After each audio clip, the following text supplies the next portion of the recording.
আজকের এই বিশেষ বিশ্লেষণে সবাইকে স্বাগত। চলুন আজ আমরা সরাসরি প্রবেশ করি মাটির গল্পের সেই সুপরিচিত অথচ শিউরে ওঠার মতো একটি আখ্যানে। আত্মত্যাগ, চরম বিশ্বাসঘাতকতা আর শেষমেশ ঘুরে দাঁড়িয়ে ন্যায় বিচার আদায়ের এই যে কাহিনী, এটা আমাদের সমাজের, বিশেষ করে যারা বছরের পর বছর প্রবাসে হাড়ভাঙা খাটুনি খাটেন, তাদের জন্য ভীষণই বাস্তব।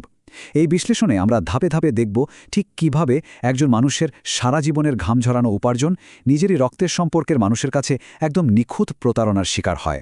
তো চলুন শুরু করা যাক। ঠিক আছে, চলুন একদম গভীরে যাওয়া যাক। আমার ঘামে এই দেয়াল তৈরি হয়েছে, কিন্তু তোমার লোভ একে কারাগারে পরিণত করেছে। কথাটা শুনলেই বোঝা যায় এটা শুধু কয়েকটা শব্দ নয়, এটা হলো একজন প্রবাসীর বুকের ভেতর জমে থাকা দীর্ঘদিনের এক বুক ফাটা আর্তনাদ।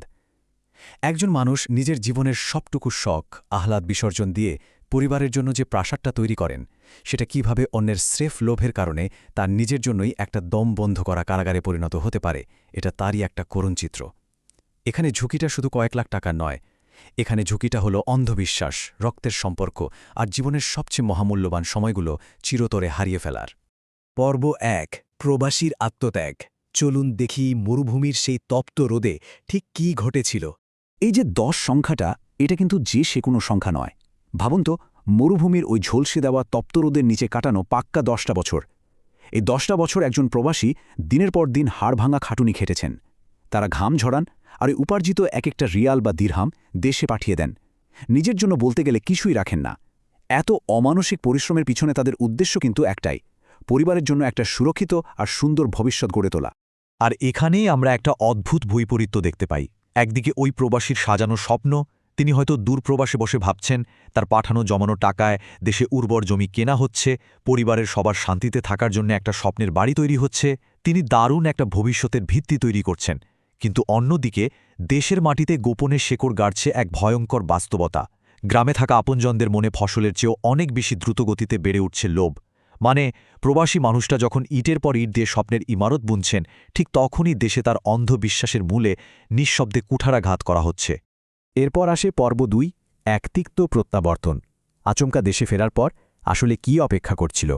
দৃশ্যপটটা একবার কল্পনা করার চেষ্টা করুন। প্রবাসী ভাই হঠাৎ দেশে ফিরে দেখলেন তার পাঠানো টাকায় সত্যিই একটা বিশাল বিলাসবহুল ৫তলা ভবন মাথা উঁচু করে দাঁড়িয়ে আছে। কিন্তু ধাক্কাটা লাগে অন্য জায়গায়। এই জাঁকজমকের ঠিক আড়ালে লুকিয়ে আছে এক নিদারুণ অবহেলা। তিনি অবাক হয়ে আবিষ্কার করলেন যে বৃদ্ধা মায়ের একটু সুখের জন্য তিনি এত কষ্ট করলেন, সেই মাকেই বাড়ির পেছনের একটা স্যাঁতস্যাঁতে বারান্দায় চরম অবহেলিত অবস্থায় ফেলে রাখা হয়েছে। এই দৃশ্যটা শুধু একটা বাড়ির ইট পাথরের কাঠামো নয়, বরং একটা পরিবারের সম্পূর্ণ ভেঙে পড়া নৈতিক কাঠামোরই একটা নগ্ন প্রতিচ্ছবি। এখন এখানকার সবচেয়ে কৌতূহলোদ্দীপক বিষয়টি হল ঠকবাজ শব্দটির আসল রূপ। আমাদের সংস্কৃতিতে এটা খুব পরিচিত একটা শব্দ, যা মূলত ছলনা আর প্রতারণাকেই বোঝায়। আমাদের এই বিশ্লেষণে বড় ভাই ঠিক এই নেতিবাচক চরিত্রটার নিখুঁত একটা উদাহরণ হিসাবে সামনে আসেন। তিনি যে শুধু অর্থ আত্মসাৎ করেছেন তা কিন্তু নয়, বরং আপন ভাইয়ের ওই সরল বিশ্বাসের সুযোগ নিয়ে এমন এক জঘন্য মানসিক প্রতারণার আশ্রয় দিয়েছেন, যা এই ঠকবাজ সংজ্ঞার সাথে একেবারে অক্ষরে অক্ষরে মিলে যায়। এবার আমরা দেখব পর্ব ৩, প্রতারণার ব্যবচ্ছেদ। ঠিক কিভাবে পাতা হয়েছিল এই বিশ্বাসঘাতকতার ছকটা। এ কথাটার দিকে একটু মন দেয়া যাক। কিসের টাকা? তুমি যে কয়টা পয়সা পাঠিয়েছ তা দিয়ে তো শুধু খাবার আর ওষুধের খরচই কোনো মতে চলেছে। দেশে ফেরার পর যখন প্রবাসী ভাই তার নিজের কেনা জমির দলিল আর জমানো টাকার হিসাব চাইলেন, তখন বড় ভাই ঠিক এই ভাষাতেই পুরো বিষয়টা বেমালুম অস্বীকার করে বসলেন। ভাবা যায়? মুহূর্তের মধ্যে দীর্ঘ প্রতীক্ষিত সেই উষ্ণ মিলনের পরিবেশটা এক চরম তিক্ত আর উচ্চস্বরের ঝগড়ায় রূপ নিল। 10 বছরে তিলতিল করে গড়ে ওঠা বিশ্বাস আক্ষরিক অর্থেই মাত্র একটা বাক্যে চূর্ণবিচূর্ণ হয়ে গেল।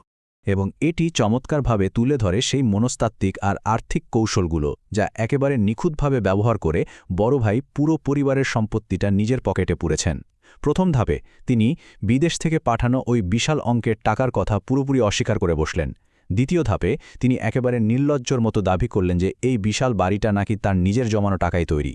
আর চূড়ান্ত ধাপে তিনি জমির ভুয়া দলিল তৈরি করে নিজেকে এই পুরো সম্পত্তির একমাত্র মালিক হিসেবে ঘোষণা করে দিলেন। বোঝাই যাচ্ছে এটা কোনো আকস্মিক ঘটনা নয়, বরং একটা নিখুঁত আর ঠান্ডা মাথায় সাজানো প্রতারণার ছক। পর্ব ৪, ন্যায় বিচার এবং মাটি। কথায় আছে না, মাটি কখনো সত্য লুকায় না? চলুন সেটাই দেখি। এত বড় প্রতারণার শিকার হওয়ার পরও কিন্তু প্রবাসী ভাই হাল ছেড়ে দেননি। নিজের চুরি হয়ে যাওয়া অধিকার আর ঘাম ঝরানো সম্পত্তি পুনরুদ্ধারের জন্য তিনি দ্বারস্থ হলেন সালিশের। আমাদের ঐতিহ্যবাহী এই গ্রাম্য সালিশি প্রক্রিয়ার মাধ্যমে তিনি সত্য উদ্ঘাটনের একটা মরিয়া লড়াই শুরু করলেন। আসলে একজন মানুষের পিঠ যখন একদম দেওয়ালে ঠেকে যায়, তখন সে তার ন্যায্য অধিকারের জন্য শেষ রক্তবিন্দু দিয়ে হলেও লড়াই করতে প্রস্তুত থাকে। আর এখানেও ঠিক সেটাই ঘটেছিল। চলুন পরবর্তী অংশে যাই এবং দেখি কিভাবে বিষয়টা একটা চূড়ান্ত পরিণতির দিকে এগোয়। এখানে আমরা স্পষ্ট দেখতে পাই প্রতারক ভাইয়ের মাত্রা ছাড়া লোভ আর বদভ্যাসের অবশ্যম্ভাবী পতন। সালিশের মাধ্যমে যখন প্রবাসীর পাঠানো টাকার সব লুকানো রসিদগুলো একে একে সবার সামনে ফাঁস হয়ে গেল, তখন বড় ভাইয়ের সাধুর মুখোশটা একেবারে খসে পড়ল। শুধু তাই নয়, জুয়া খেলে সর্বশান্ত হওয়া আর তার অবৈধ সুদের ব্যবসার পতনের কারণে তার সাজানো তাসের ঘর একেবারে হুড়মুড় করে ভেঙে পড়ল। অন্যের কান্নার ওপর যে প্রাসাদ তৈরি হয় তা যে বালির বাঁধের মতোই ঠুনকো, এই পতনটা তারই জ্বলন্ত প্রমাণ। এবার আমরা চলে এসেছি আমাদের শেষ অংশে, পর্ব 5, চূড়ান্ত মাসুল। এখান থেকে আমাদের কি শেখার আছে?